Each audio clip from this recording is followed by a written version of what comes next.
Resident Evil, the one that started it all, released on the 22nd of March 1996 for the original PlayStation. This game didn't just kick off a franchise, it basically created the survival horror genre as we know it. This was my first time going back to the OG game, the one that changed everything. I played the GOG version on the PC. We're talking about the original visuals, the original mechanics, and yes, the original tank controls. No HD gloss, no updated voice acting, no modern convenience. Just raw, mid-90s Capcom did something that was honestly way ahead of its time. I've been meaning to play this one for ages, mostly out of respect for the legacy, and I had questions going into it. Would it hold up? Would it still feel scary? Or at least tense? Would it feel dated? Or still clever in how it plays? But more importantly, would I actually enjoy it? That's what this review is. A modern look at the very first Resident Evil from the perspective of someone diving in almost 30 years later. Let's break it down. First off, no, Resident Evil isn't scary anymore. At least not in the modern sense. If you're someone who's grown up watching The Walking Dead, binging horror content on YouTube, or playing modern titles like The Evil Within or Visage, this isn't going to keep you up at night. But that's not criticism, because this game absolutely still nails tension. I'll never forget being a kid, seeing my dad play this, the first zombie cutscene. The one where the zombie slowly turns his head towards the camera. I must have been 5, maybe 6, I remember hiding behind the sofa, absolutely petrified. I wouldn't touch the game myself until years later, and even then it was the GameCube remake I tried, not the original version. Coming back to it now, I can completely appreciate what Capcom achieved with such limited hardware. This game oozes atmosphere, not with jump scares or gore, but with control. Control over how much you see, how much you can hear, and how much you can prepare. It makes you feel small, vulnerable, and always just one mistake away from disaster. Mansion itself is a massive part of that. It's silent, it's still, and it's full of dread. Every door you open has a moment of hesitation. You're not sure what's waiting on the other side, and that moment of uncertainty creates tension before anything else happens. Combine that with the limited saves, fixed camera angles, intentionally clunky control system, and you've suddenly got a game that makes every decision feel heavy. Playing as Chris ramps this up to 11. Limited inventory slots, only 6 compared to Joe's 8. No lockpick, so you're constantly looking for keys, and more importantly you need ink ribbons to save. This mechanic is basically extinct now, but here it forces you to commit. If you waste all your ink ribbons and die, it's your fault. There's no autosave, no checkpoints, just you, your last save and your mistakes. And that's where the tension really kicks in. You start planning your routes, counting your bullets, you're asking yourself things like, should I bring a shotgun, or will I need that slot for a puzzle item? Is it worth going back to the safe room now, or do I risk pressing forward to save time? On Joe's playthrough, the experience is definitely more forgiving, more inventory space, access to the lockpick, and Barry randomly showing up to save you every now and again. It's still intense, but it's clearly the easier route, which is smart game design actually. It gives players two flavours of survival horror. Jill is for learning, Chris is for surviving. And while enemies themselves aren't scary by today's standards, you might not be jumping out your seat, but you're definitely tense. Running low on ammo and hearing the raspy groan of a zombie just out of sight, that's pressure. Especially when the fixed camera angles mean you can't always see what's coming. That tension builds over time. It's not constant, but when it hits hard. And in that sense, Resident Evil still holds its own. It may not terrify you, but it definitely keeps you on edge. And for me, that's way more impressive. Let's be honest, Resident Evil's story in the first game's pretty bare bones. Stars get dropped into a creepy mansion after investigating a series of bizarre murders in the Arklay Mountains. They split up, get attacked by mutated monsters, and uncover a shady bioweapon research facility. That's it. It's simple, but it works. Where it really shines isn't in the complexity of the plot, but how it's delivered. Most of the actual storytelling comes from files and memos that you find scattered around the mansion, researchers' diaries, security logs, discarded notes. All of them paint a picture of what happened in the mansion before you arrived.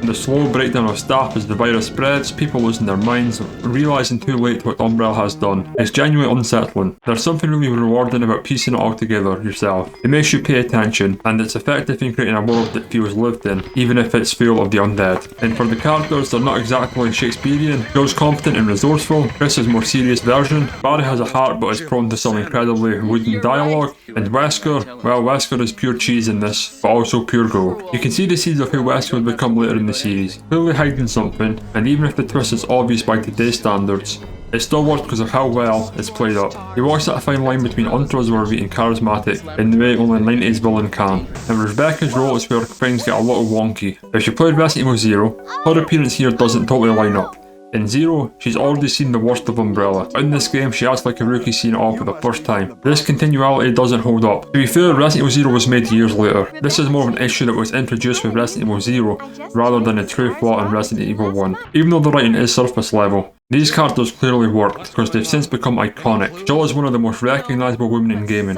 Chris evolved into the poster boy for boulder punching testosterone. And Wesker, he's one of gaming's most beloved villains, despite barely doing anything in this game. And let's be honest, it's not really just the humans that carry the story, it's the monsters. That first zombie, iconic. The hunters, terrifying. The tyrant, a prototype of the boss monsters we'll see redefined in Resident Evil 2 and beyond. Resident Evil has always been about the villains as much as its heroes, and that dynamic started here. Even today, people consider Resident Evil that zombie game, but when you think about it, it's been over 20 years since we've had a Resident Evil game that had actual zombies in it. Resident Evil 4 had the plagas, Resident Evil 5 and 6 had mutations, Resident Evil 7 had the mold, Resident Evil 8 had friggin' vampires, werewolves, everything, no zombies. The last game of Resident Evil to have zombies that was released, that's not a remake, was Zero. But people still think Resident Evil is that zombie game. That's how iconic the zombies are. Even with all its flaws, the story and characters give you just enough to get invested. It sets the stage for everything that comes after, and in that sense, it's perfect for what it is. Gameplay wise, this is where things get surprisingly interesting. On the surface, Resident Evil mechanics seem incredibly dated. Tank controls, fixed camera angles, inventory management, it's about as friendly as a brick wall. But here's the thing, none of it feels accidental. You realise just how deliberate it all is. Let's start with the movement. The tank controls are infamous, for good reason. You push up to move forward regardless of the camera angle, which is absolutely jarring if you've never experienced it before. But weirdly it works, because once you stop fighting it and go with the flow, it actually makes navigating the game's world feel more grounded. It puts the pressure on you, it slows you down, and that's the point. The fixed camera angles are another brilliant choice. And again, they're there for a reason. They create blind spots, they make you walk into danger without being able to fully assess it. I lost count of how many times I could hear a zombie moaning, but couldn't see where it was, because the camera fixed it the wrong angle. The dread of the unknown, of turning a corner and being jumped, it adds so much more than a modern over-the-shoulder perspective ever could. Combat itself is extremely simple. Point, shoot, hope for a headshot. There's no dodge button, no cover system, no ability to craft on the fly, but that simplicity means every single bullet matters. When you only have 15 handgun rounds and you're facing 2 zombies, you're doing the mental maths. Do I shoot both or do I try and run past? What if I miss? Is it worth it? That resource pressure is what elevates the gameplay. You're not fighting enemies for fun, you're fighting because you have to, and when you can avoid an encounter entirely, that often feels like the smarter choice. I started asking myself consistently, do I need to be in this room again? Can I just skip this hallway forever? That's survival horror. Now the puzzles, most of them are physical puzzles, like pushing a statue, placing emblems, using keys. They're not too difficult. They break up the action, slow things down, and give the brain something to chew on between zombie encounters. But the best part about the puzzles is how they're tied to your movement throughout the mansion. It's not just about solving them, it's about when to solve them. What do you bring with you? What do you leave behind in the item box? Do you waste a resource spot on a crest, or come back later and risk another enemy spawn? Those micro decisions add a layer of strategy that's honestly brilliant. The inventory system is brutal, but it's fair. You have a set number of slots, and everything takes up space. Guns, ammo, key, health items, even puzzle pieces. This means planning your routes become essential. I've got the armor key, the shotgun, some healing items, and a mixed herb. If I find a new item, I'm going to have to leave something behind. What can I live without? And this is where safe rooms come into play. They are your havens. The music is calming, the item box gives you some control back, but every time you leave one, it's calculated risk. How long can I last before I need to come back? Even boss fights, while simple, but they demand preparation. Do you have enough ammo? Did you bring the right weapon? Did you save recently? These moments test your planning more than your reflexes, and that's completely intentional. Overall, the gameplay is tight, focused, and relentless in the best way. Once you stop expecting it to behave like a modern game, you start to see this genius behind the limitations. It doesn't give you freedom, it gives you pressure, and that pressure is what makes it special. One of the best things about Resident Evil is that it wants to be played more than once. It's not just a one and done story. This game was clearly designed with replayability in mind, and that becomes really obvious once you complete your first run and start digging into the layers underneath. First off, you've got 2 characters, Jill and Chris. They don't just play slightly differently, they actually are different experiences. Jill gets more inventory space, the lockpick and assistance from Barry. Chris is harder, has fewer slots, and gets Rebecca instead. Then there's multiple endings, 8 in total, 4 for each character, determined by your choices and who you manage to save. In Jill's campaign, you've got the option of saving Chris, Barry, both, or neither. Chris has similar paths with Jill and Rebecca. These aren't massive branching narratives, but they do give the game just enough variety to keep you curious. You want to see every outcome. And then there's unlockables. You've got weapons like the rocket launcher, alternative costumes, and even the ending screen gives you a rating depending on your time, saves, healing item usage. It's subtle encouragement to optimise your run, to push for a cleaner, faster, more efficient completion. The length of the game is another huge plus. My first Joe playthrough took just over 3 hours, and Chris was about 2.5 once I already got a feel for the mansion's layout. And here's the thing, that's the sweet spot. It's short enough that replaying never feels like a chore, but long enough that each run still feels satisfying. There's a rhythm to it, the more you play the faster and smarter you become. This is where Resident Evil starts to feel a bit like a puzzle box. It's not just about surviving, it's about mastering the layout, the item placements, the enemy behaviour. Every hallway becomes familiar, every item box becomes a checkpoint in your mental map. Every key item you pick up makes you think, okay, which doors haven't I opened yet? There's also this internal push for perfection. I remember one run where I let Rebecca die, not because I wanted to, but because I wanted to see the ending for completion's sake. And yeah, I felt awful. I loved Rebecca, I loved her in RE0, I love her in all the animated films. He's probably my most underrated Resident Evil character, but the desire to see every ending was stronger than my in-universe guilt. And that says something about how compelling these characters are, even if the game with limited voice acting and stiff dialogue. Speedrunning is another layer that naturally emerges from the game's design. Once you've finished the run, you start noticing little optimizations. What if I grabbed this key before I cleared that hallway? What's the minimum number of enemies I can kill? And the game supports that. It rewards it. Not with elaborate systems or achievements, but with time ratings and efficiency metrics that quietly nudge you to improve. That's what makes Resident Evil's replayability so special. It's not just ticking boxes, it's evolving your playstyle. The first time you play, it's about surviving. The second time, it's about exploring alternatives. The third, fourth, fifth time, that's about mastery, about confidence, about feeling like you've conquered the unknown. It's tight, it's repeatable, and honestly, it's kind of addictive. If the characters are the face of Resident Evil, then the Spencer Mansion absolutely is its soul. This place isn't just a setting, it's a character in its own right. From the moment you step inside, it's like the mansion is constantly testing you, daring you to uncover its secrets one corner at a time. What's brilliant about the level design is how slowly it opens up. You start with just a handful of rooms, maybe a locked door or two teasing you, but as you progress, you gather keys, you find crests, you solve puzzles. There's a constant feeling of progression, not just in your character but in your understanding of the space. The mansion isn't massive, but it's so well designed that it feels dense. There's barely any wasted space, every room has a purpose, whether it's a puzzle, a key item, or just to throw you off with an ambush. And then, just when you're starting to feel comfortable, the game throws in new threats. The dogs smashing through windows, hunters replacing zombies in key hallways. The shift in enemy types isn't just for variety, it's to change how you move through the space. Suddenly the hallway that you used to breeze through has become a death trap.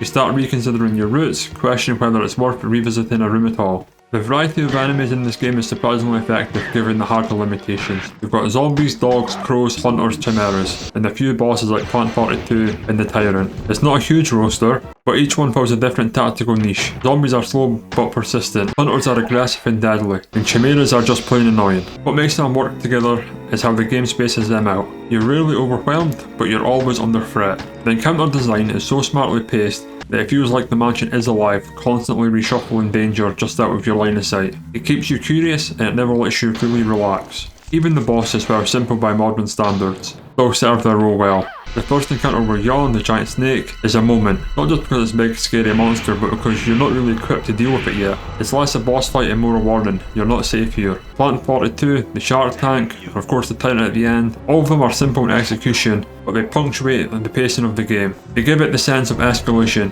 that reminder that things are getting worse, not better. And then there's the environmental storytelling. The mansion is decadent but ruined. Clean, pristine rooms are next to bloodstained hallways, science labs buried beneath gothic architecture. Even the lighting plays a role. Dark corners, limited visibility, strategic camera angles that hide enemies just out of view. It all comes together to create this feeling that you're never quite alone, even when the room is empty. In a way, the mansion is the game's greatest antagonist. It's the thing you're constantly fighting against, not just the creatures inside, but the layout itself, the locked doors, the long detours, the dead ends that send you scrambling back for danger zones. It's all by design and it works. And for a game in 1996, the level and enemy design holds up astonishingly well today. And in some way it puts modern games to shame, because here everything has a purpose, everything matters, there's no filter, no bloat, just tight, considered, clever design from top to bottom. Now let's talk about one of the most underrated elements in Resident Evil, the sound. Not just the music, but the ambient noise, the monster groans, the creaking floorboards, the sheer silence. All of it plays a role in atmosphere, and honestly, I feel this game punches way above its weight. I'll start with the sound design. It's very simple. Most of the enemy noises are one or two sound sound loops together. A zombie's groan, a hunter's shriek, the splatter of something horrible just off screen, but it's when they're used it makes them feel effective. Sometimes you'll hear a zombie moaning just before you see it. Sometimes the silence is so thick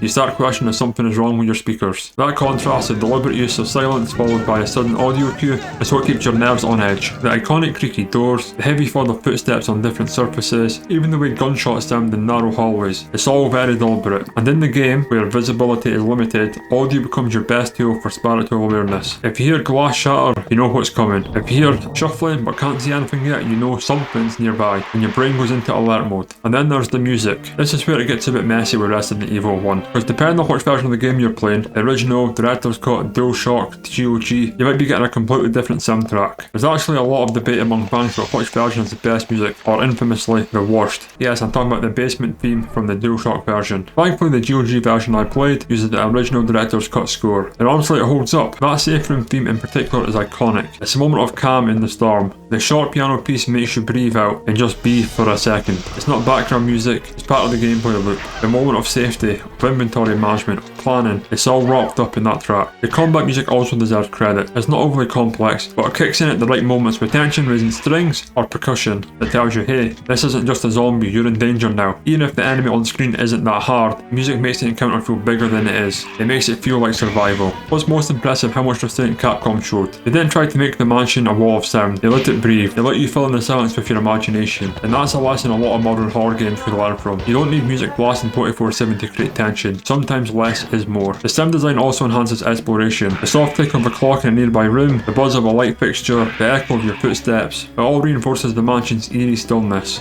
It feels like a place that's holding its breath. When the music does return, it hits harder because you've been sitting in silence for so long. Even the cheesy voice acting plays a role. Let's not pretend the dialogue isn't hilarious at times. You were almost a Joe sandwich. It's meme worthy. All in all, Resident Evil's audio landscape is way more than functional. It's a huge part of what makes the game work. It sells the tension, deepens the atmosphere, it makes the mansion feel alive, or rather undead. Whether it's a distant groan, a sudden stiffening of music, or the peaceful calm of the safe room, the sound of Resident Evil is absolutely part of its identity, and it's unforgettable. Resident Evil isn't just a classic, it's a milestone. A moment in gaming history where everything changed. And going back to it in 2025, tank controls, fixed camera angles and all, it still has the spark. That sense of purpose, the confidence in what it was doing. Sure, the mechanics are old school, the voice acting is a bit wonky, and yes, the scares might not land as hard as they did in '96, but none of that takes away from what the game is. It's a blueprint for an entire genre, a masterclass in pacing, tension, and environmental storytelling. What really surprised me is how fun it is.